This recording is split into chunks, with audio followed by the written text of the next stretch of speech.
üzülsün, kalbi üzüb getdi. Yoluma qəm kədəri, dərdi düzüb getdi. Ağlıma gəlməsi, atacaq atmadığı.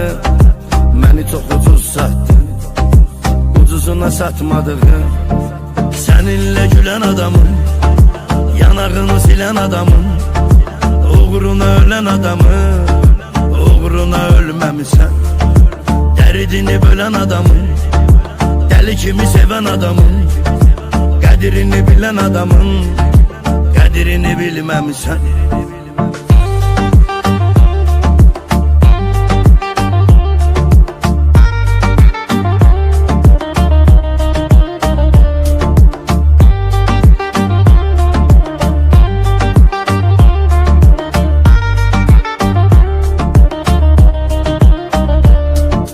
Dözərək dərdlərinə səfasını çəkdiyi, bir ömür peşmanıyam, bəlasını çəkdiyim.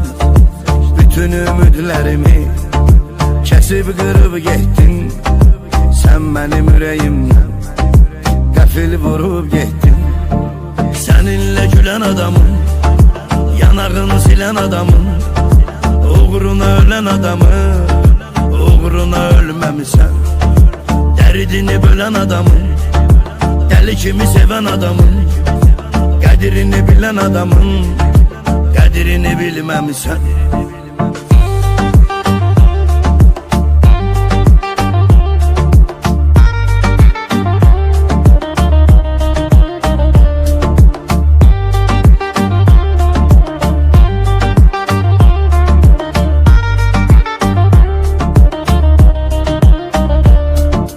Qalmadı məndə dözüm, dözməyə təbim yox.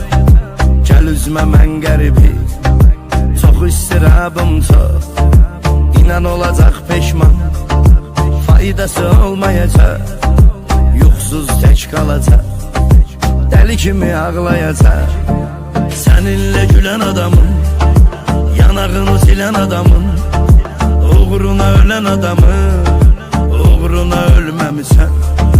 Dərdini bölən adamın, dəli kimi sevən adamın, qədrini bilən adamın, qədrini bilməmisən.